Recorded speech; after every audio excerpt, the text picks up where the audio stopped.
The rain fell hard that evening, washing the dust off the cracked streets of a small industrial town.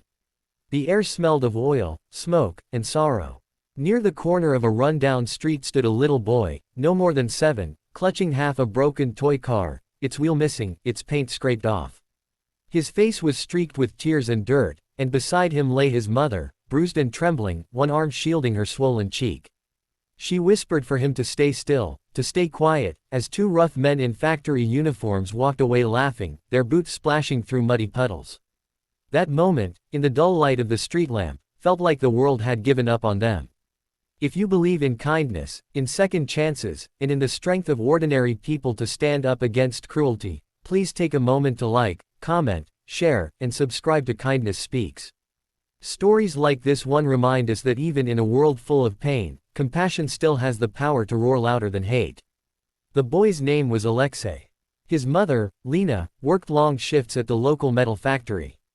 The place was a nightmare, an old, rusting building run by men who cared more for production numbers than people. Lena had complained once about the harassment she faced from her supervisors, but her voice, like so many others, was drowned under threats of losing her job. She stayed silent, not for herself, but for her son. The little boy loved that toy car, a birthday gift his mother had saved months for. To him, it wasn't just a toy, it was proof that his mother's tired hands still found ways to bring him joy. But that day, when the factory foreman and his men mocked Lena for resisting their crude jokes, they didn't stop at words.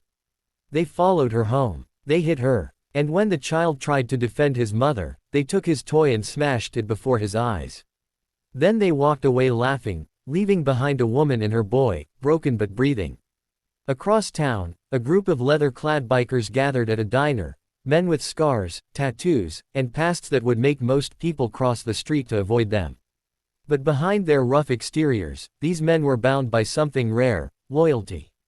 They called themselves the Iron Hearts, a name born from the lives they had lived: soldiers, ex-cons, orphans, men who had once known pain and now rode to fight it wherever they found it. Their leader, Victor, was a tall man with graying hair and quiet eyes that seemed to have seen too much. He wasn't just a biker, he was a man searching for redemption. That night, as they parked their bikes outside the diner, a figure stumbled toward them. It was little Alexei, his torn jacket clinging to his thin body, rain dripping from his lashes. He didn't say much. He didn't need to. He just held up his broken toy and pointed back toward the dim lights of the factory across the river. His voice cracked when he finally spoke, barely louder than the rain. "They broke my toy, and hit my mom." The diner went silent. Even the clatter of cutlery stopped. The bikers exchanged glances. Rough men suddenly turned still by the trembling voice of a child. Victor crouched down, meeting the boy's eyes, and in that instant, something deep inside him shifted. He saw not just a crying boy, but himself, years ago, when he too had watched someone he loved get hurt and could do nothing about it. He nodded slowly. The rain turned into a storm as the engines roared to life. 12 bikes rolled out into the night like a thunderclap of vengeance. The sound echoed through the narrow streets, carrying the promise of justice. Their headlights cut through the darkness, illuminating the road toward the old factory that had been a symbol of exploitation for too long. Inside, the factory lights were still on. The foreman and his men were drinking, laughing, celebrating their cruelty. They didn't expect anyone to stand up to them, not a woman, not a child, not in a town where fear was the law. But that night, the rumble of engines silenced their laughter. The massive metal gates creaked open, and the bikers stepped inside, their boots splashing in puddles of rain and oil. The foreman sneered, thinking it was some kind of joke.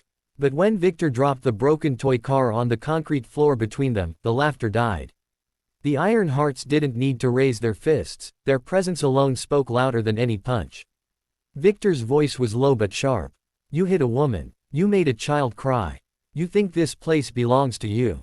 His hand tightened around the handle of his bike chain. "Tonight, it doesn't." What followed wasn't chaos, it was justice delivered with the precision of men who had spent their lives on the edge. They didn't kill, but they made sure every man who had hurt Lena would never forget what it felt like to be powerless. When it was over, the factory was silent again, the rain washing away the blood and the pride that had stained its floors for too long. Lena woke the next morning to the sound of bikes idling outside her door. Her bruises still hurt, but her heart felt lighter when she saw Alexei holding his toy, fixed, painted, and shining brighter than before. The bikers stood nearby, helmets off, eyes soft. Victor placed an envelope on the table, the kind that carried hope. "There's money," he said quietly. "Enough to get you out of this place. Start fresh somewhere safe." Lena tried to speak, but her voice broke. All she could do was whisper, "Why?" Victor's gaze drifted toward the boy. "Because once, someone helped me when I thought the world didn't care. Now it's my turn." Days turned into weeks. The factory shut down for investigation, but everyone in town knew the truth. The men who once bullied their workers now walked with their heads low, humbled by the memory of that night. And though the Iron Hearts rode off to other towns, their legend stayed behind, not as a story of vengeance but of compassion wrapped in leather and steel. Years later, Alexei would grow up remembering that night not as the night his toy was broken, but the night he learned that kindness could roar like thunder. He would often say that the sound of engines in the rain didn't scare him anymore, it reminded him of heroes who didn't wear capes but leather jackets.